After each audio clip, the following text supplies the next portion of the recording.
Every year, millions of people plan a trip to Southeast Asia and end up stuck at the same crossroads, Thailand or Bali. And here is the thing nobody tells you.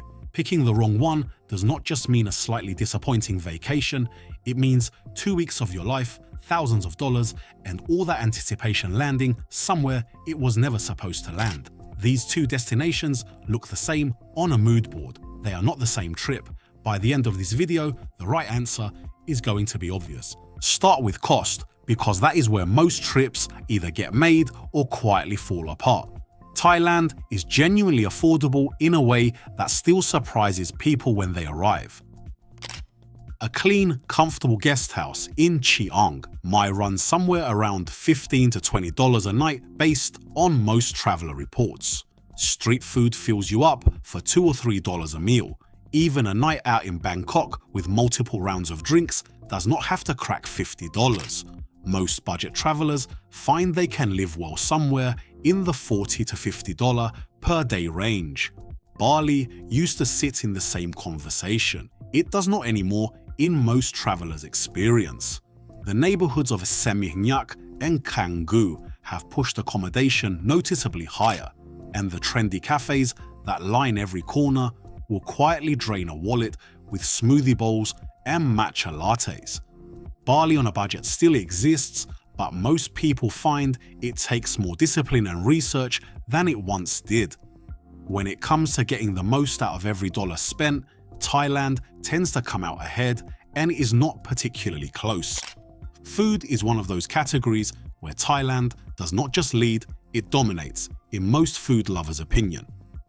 Thai cuisine is widely considered one of the greatest in the world for a reason.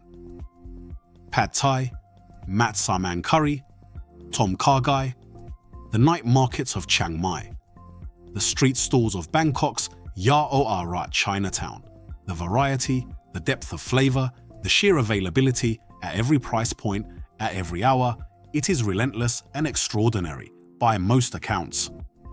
Bali has genuinely good food.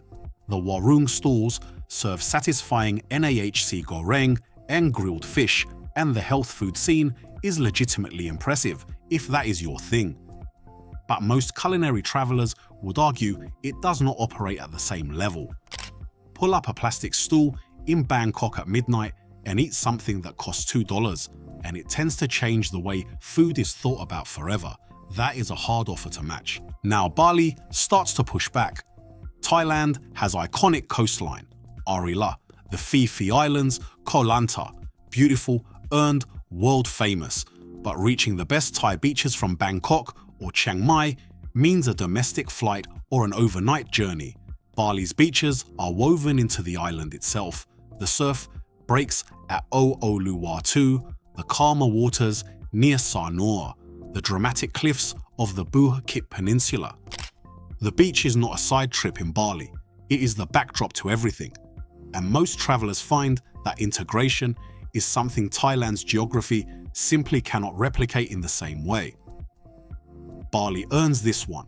Culture and temples is the category that makes this comparison genuinely interesting. Thailand's Wat temple culture runs deep. Wat Para Khao in Bangkok, the ancient ruins of Achutaya, the lantern festivals of Chiang Mai. It is accessible, stunning, and widely considered emotionally affecting even for skeptical travelers. Bali's Hindu spiritual culture is equally beautiful and arguably more immersive in many visitors' experience. The daily offerings placed on every doorstep every morning, the terraced rice fields of Tegalalang, the cliff temple of Tanah at dusk. Bali feels less like observing a culture and more like briefly living inside one for most people who visit. This one genuinely cannot be separated. It comes down to which version of spiritual beauty moves a person more, and that answer is different for everyone. Nightlife. Thailand built a nightlife infrastructure around travelers, and it shows Bangkok's rooftop bars and clubs, Koh Phangan's full moon party, which is widely considered as wild as advertised, the whole stretch of Khao San Road.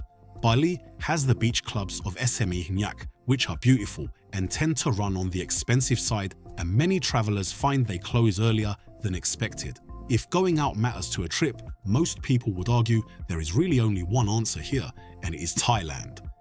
Ease of travel.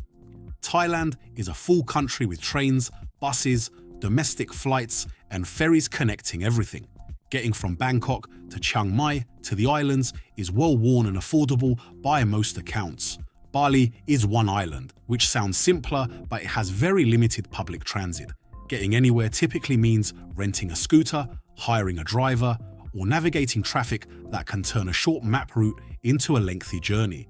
Always check the latest entry requirements and visa rules on the official government website for whichever country is on the itinerary, as these change more often than most people expect. For travelers who want to cover ground and see multiple destinations, Thailand tends to make that easier. Here is the honest verdict. Thailand suits travelers who want variety, value, and room to roam. It is a country with layers, cities, mountains, ruins, beaches, cuisine that many visitors say genuinely changes the way they think about food. Bali tends to suit travelers who want one deeply felt experience, one island, one atmosphere, a kind of intentional stillness that Thailand, with all its energy, does not quite replicate in most people's view. Choose Thailand to see more and spend less. Choose Bali when the goal is to slow all the way down and actually feel somewhere. Neither choice is wrong. They are just different people making the same trip. Subscribe if this helped, and the next comparison will be here next Tuesday.